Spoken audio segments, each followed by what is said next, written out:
নমস্কার। বাজারে যারা বুল সাইডে ট্রেডিং করেন তাদের জন্য একটু সাবধান হওয়ার সময় এসেছে। আজকের এই ভিডিওতে একটু ডিটেইলসে বলবো, একটু টেকনিক্যাল জিনিসগুলো বোঝাবার চেষ্টা করব। দেখুন, বাজার আজকে বন্ধ দিয়েছে, এখন বাজার ক্লোজ 24,160-এর কাছাকাছি, 160-170 অ্যাডজাস্টেড ক্লোজিং প্রাইস। যদি দেখেন দিনের আজকে যে ওপেন হয়েছে, ওপেনটা কিন্তু একদম, যদি দেখেন ওপেনের যে প্রথম 15 মিনিটের ক্যান্ডেলটা, সেটা কিন্তু open is equal to low. প্রায় আপনি যদি দেখেন 15 মিনিটের এই ক্যান্ডেলটার যে লো তৈরি হয়েছিল, সেটাই কিন্তু লো সারা দিনের জন্য বাজারে ছিল। কেন এটা বলছি? আমার গত দিনের ভিডিওতে, যেখানে আমি ওই ট্যারিফ ছাড়া অন্য কারণে যে গতকাল ইউএস এর বাজার পড়েছিল, সেই ভিডিওতে ক্লিয়ারলি এই দেখুন 11 মিনিট নাগাদ আমি open O is equal to L এই কথাটা আপনাদের সামনে লিখেছিলাম। দেখতে পাচ্ছেন, O is equal to L এটা লেখা ছিল। বলা ছিল আপনাদের দুমদাম করে বাজার খোলার সাথে সাথেই শর্ট করবেন না। বাজার ওই যে ডাও জোন্স 300-400 মানে 1000 পয়েন্ট মাইনাস, আজকে তো বাজার নিচে যাবেই এটা ভেবে ওপেন হলো, আর একটা রেড ক্যান্ডেল দেখলেন, শর্ট করে দিলেন। আজকে এই রেড ক্যান্ডেলে যারা শর্ট করেছিলেন সবাই ট্র্যাপড হয়েছেন এবং স্টপ লস হিট হয়েছে। কারণ বাজার উপরের দিকে 24,220-230 পর্যন্ত আরামসে গেছিল, তারও উপরে গেছিল 240-250 পর্যন্ত। তাই জন্য আমি আপনাদের কিন্তু সাবধান করেছিলাম যে অনেক সময় এরকম ক্ষেত্রে open is equal to low হতে পারে, তাই জন্য দুমদাম করবেন না। এই সাবধান বাণীটা আশা করি আপনাদের ভালো লেগেছে। হয়তো যদি লেগে থাকে এবং আপনারা এটাতে উপকার পান, তো একটু নিচে প্লিজ কমেন্ট করে জানাবেন অবশ্য, ঠিক আছে? তো এই ব্যাপারটা কিন্তু ছিল। তো আশা করি আপনারা ঠিক মতন ট্রেডিং, যারা ট্রেড করেছেন তারা ব্যাপারটা বুঝেছেন। এবার দেখুন সাইকোলজিক্যালি কি হয়েছে। 24,200 যদি আপনি অপশনের ওপেন ইন্টারেস্টও দেখেন বা আজকের প্রাইস অ্যাকশন যদি দেখেন, 24,200টা কিন্তু একটু রেজিস্ট্যান্স হিসেবে কাজ করছে। আমাকে যদি বলেন যে পার্সোনাল সঞ্জয়, তুমি পার্সোনাল কি লেভেলটা দেখছো, সেটা হচ্ছে 24,280, 24,270 থেকে 24,290 বা তার মিড পয়েন্টটা নিলাম 24,280টা আমি মোটামুটি একটু রেজিস্ট্যান্স জোন হিসাবে দেখছি। সুতরাং যতক্ষণ আবার নিফটি ওর উপরে না যাচ্ছে ততক্ষণ ঠিক আছে, মানে ততক্ষণ বলবো যে নতুন করে বুল পজিশন আমি পার্সোনালি অতটা দেখছি না। যদি বলেন যে নিফটি কি স্ট্রাকচার খুব খারাপ হয়ে গেছে, খুব খারাপ হয়নি, অবশ্যই নয়, এতদিন ধরে বাড়ছে। তবে যারা যদি ডেইলি ক্যান্ডেলে দেখেন, ডেইলি ক্যান্ডেলে কিন্তু আজকের ক্লোজিং এর পর একটা উপরের সাইডে একটা ডোজি টাইপের কিন্তু ক্রিয়েট হয়েছে, যেটা একটু আনসার্টেনটি বোঝায়। যদি দেখেন বিগত এক সপ্তাহ ধরে তো 5-6 দিন ধরে তো নিফটি বেড়েছে, আজকেও পজিটিভেই বন্ধ দিয়েছে ক্লোজিং বেসিসে, কিন্তু একটু ডোজি টাইপের জিনিস ক্রিয়েট হয়েছে বলে একটু আনসার্টেনটির ব্যাপারটা লাগছে। তাই জন্য বলছি 24,280, 24,200 এই রেঞ্জটা একটু কনজেশন জোন, সেখানে হয়তো একটু কনসলিডেট বা ডিস্ট্রিবিউশন প্যাটার্নটা আসতে পারে ফর শর্ট টার্ম। এটা নয় যে ব্যাস হয়ে গেছে পার্মানেন্টলি এটাই টপ করে গেল, ওইসব কিছু বলছি না। তো তাই জন্য আমি কথাই শুরু করেছিলাম যে বুল ট্রেডারদের জন্য একটু সাবধান হওয়ার সময় এসেছে। আমি ইনভেস্টরদের ক্ষেত্রে বলিনি। ইনভেস্টররা তো মানে কি বলবো, এই লেভেলে অ্যাকুমুলেট করবেন, আরো নিচে এলে অ্যাকুমুলেট করলেন, সেগুলো ভালো ভালো শেয়ারগুলো একটু দেখবেন, সেগুলো তো আছেই। এই ভালো শেয়ার নিয়েও আমি একটা দুটো উদাহরণ এই ভিডিওতেই বলবো।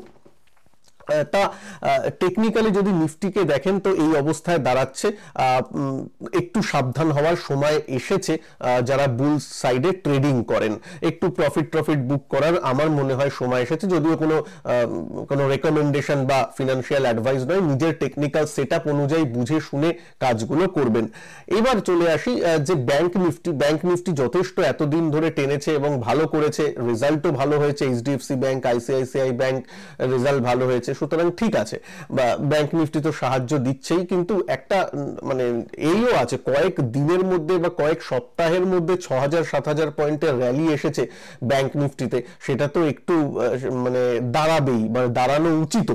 এই ব্যাপারটা আসছে এবং ব্যাংক নিফটি দাঁড়ালে কিন্তু নিফটিও দাঁড়াবে। আজকে যেটা সেকেন্ড হাফে যদি স্পেশালি দেখেন, সেকেন্ড হাফে কিন্তু নিফটির চার্টে আপনি ক্লিয়ারলি একদম দেখতে পেয়েছেন যে হ্যাঁ অল্প অল্প গুটি গুটি পায়ে এগোচ্ছে, মানে অতটা বাইং ফোর্স যেমন অন্যান্য দিন থাকে তার তুলনায় আজকে একটু ডিস্ট্রিবিউশন প্যাটার্নের মতো দেখা গেছে। তাই বললাম ওই একটা ডোজি টাইপের ক্রিয়েট হয়েছে, তাই একটু সাবধানে থাকতে আপনাদের বললাম। এইবার আসি যে কিছু কিছু স্টক নিয়ে আলোচনা। দেখুন কয়েকটা স্টক বেশ ভালো করছে এবং আপনাদের চ্যানেলে ওয়াচ লিস্টে আমি সেইগুলোকে অনেক আগে আপনাদের চিনিয়েছি। বাইং বা সেলিং বা হোল্ডিং কোনো রেকমেন্ডেশন ছিল না, আজকেও নেই, শুধুমাত্র ওয়াচ লিস্টে রেখে অ্যানালিসিস পারপাসে বলেছিলাম। তার মধ্যে কেফিনটেক তো আছেই। কেফিনটেক যখন আমি কয়েক সপ্তাহ আগে কভার করি 1020, 1050 এবং 930 টাকায় আমার ওই 5টা স্টকের একটা ওয়াচ লিস্টের ভিডিও জাস্ট এক মাস না কয়েক সপ্তাহ আগে আছে, একটু দেখে নেবেন। সেখানে তখন 1000 টাকার নিচে ছিল কেফিনটেক। বলেছিলাম একটু নজরে রাখবেন, এগুলো ফান্ডামেন্টালিও মোটামুটি ভালো স্টক এবং টেকনিক্যালি তো বাজারের সাথে এরা পড়েছে। এরা এই নয় যে একদম খারাপ হয়ে গেছে, যেমন জেনসল, হ্যাঁ, কল্যাণ জুয়েলারি, অনেক ধরনের নিউজ এসেছে, ফান্ডামেন্টালি খারাপ নিউজ এসছে তার জন্য পড়েছে, কিন্তু এইগুলো তেমন নয়। তো যাই হোক, সেই কেফিনটেক এতটা বাড়বে আমি নিজেও হয়তো আশা করিনি। এই মার্কেট কন্ডিশনে কয়েকদিনের মধ্যে 20-30% রিটার্ন দিয়ে জেনারেট করেছে। 1000 টাকার নিচেও নেমেছিল, তার থেকে এখন 1200 টাকার উপরে, সুতরাং দারুণ একটা রিটার্ন তৈরি করে দিয়েছে। কিন্তু এবার রিটার্ন তৈরি করে দিয়েছে বলে কি হয়তো এমন অনেকে করবেন যে ও নিচে তো আমি নিতে পারিনি, ট্রেডার মেন্টালিটি আছে, ট্রেডিং মেন্টালিটি আছে, ও নিচে তো ধরতে পারিনি, চলো উপরে 1200 টাকা 1250 টাকায় নিয়ে নি। ফোমোতে ভুগে। ট্রেডারদের মেন শত্রু হলো ফোমো। এই ফোমোতে ভুগবেন না। আর আগে দেখে নিন যে আপনি ট্রেডার না ইনভেস্টার। এবার বলবেন আমি তো ইনভেস্টার, লং টার্মে রাখতে চাই, তাহলে নিজেকে প্রশ্ন করুন, আমি যদি 1250 টাকায় নিই, আবার যদি ঘুরেও 1000 টাকায় নিচে চলে আসে 950 টাকায়, কথার কথা বলছি, তাহলে তখনও বলবেন তো যে হ্যাঁ আমি ইনভেস্টারই এবং আমি ধরে বসে থাকবো, আমার কোনো ইমোশনের বশীভূত হয়ে পড়বো না, তাই তো? ফান্ডামেন্টালটা তখনও দেখে ঠিক থাকবেন তো? এটা নিজেকে প্রশ্ন করুন। যদি উত্তর ভেতর থেকে আসে না না না না সত্যিকারের যদি আসে তাহলে তো এতটা লস দেখতে পারবো না, তাহলে আপনি ইনভেস্টর নন, তাহলে আপনি ট্রেডার হলে যদি অনেক মিস করে মানে আমরা করে যাই যদি একটা স্টকের র্যালি, তাহলে স্টকটা উপরে উঠছে ঠিক আছে, তখন তারা না করে আবার রিট্রেসমেন্টের জন্য ওয়েট করা উচিত। রিট্রেসমেন্ট এলে, সাপোর্টে এলে, নিজের যা সেটআপ ইউজ করেন সেই অনুযায়ী সাপোর্টে এলে তারপর আবার একটা প্রপার স্টপ লস রেখে ঢোকার ব্যবস্থা করতে হবে। ঠিক আছে, এইটা যাতে মনে থাকে, ফোমোতে ভুগবেন না।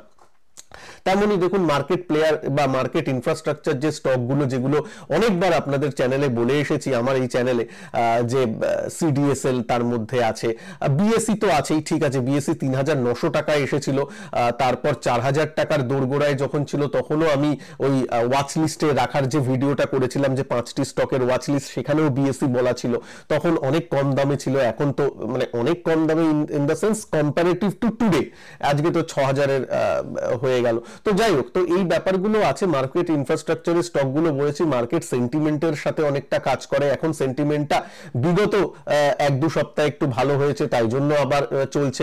আবার যদি দেখেন মার্কেট সেন্টিমেন্ট খারাপ হয়, এইগুলোই আবার নিচে নামবে, এই ব্যাপারগুলো চলতে থাকবে। এবার আপনাকে ডিসাইড করতে হবে আপনি ট্রেডার না ইনভেস্টার, এবং সেই হিসাবে ডিসিশনগুলো নেবেন। তো এই কয়েকটা স্টকের দিকে তো অবশ্যই নজর আছে এবং থাকবে, এবং ওয়াচ লিস্টেও থাকবে। তার সাথে সাথে নতুন কি কিছু ওয়াচ লিস্টে অ্যাড হচ্ছে সঞ্জয়, বা তুমি কি কিছু অ্যাড করেছো?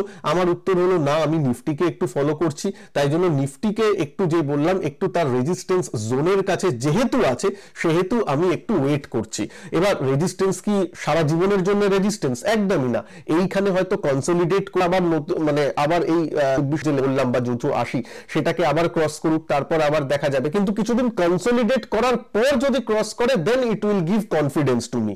মানে স্ট্রেট লাইনে প্রত্যেকদিন বাড়ছে ওইটা হয় না, মানে ওই 80 ডিগ্রি অ্যাঙ্গেলে বাড়ছে, 70 ডিগ্রি অ্যাঙ্গেলে বাড়ছে তা নয়, অল্প একটু বাড়লো, অনেকটাই নিচ থেকে বেড়েছে, এবার একটু কনসলিডেট করুক কিছুদিন একটু ঝিমুক, তারপর আবার নতুন র্যালি চালু করুক, সেই র্যালিটা অনেকটা বিশ্বাসযোগ্য হবে, বারবার যে বলে আসছি। তাই জন্য এখন একটু সাবধান মোড অ্যাজ আ ট্রেডার অবলম্বন করাটা উচিত। ভালো থাকবেন সবাই, নমস্কার, জয় হিন্দ, বন্দে মাতরম।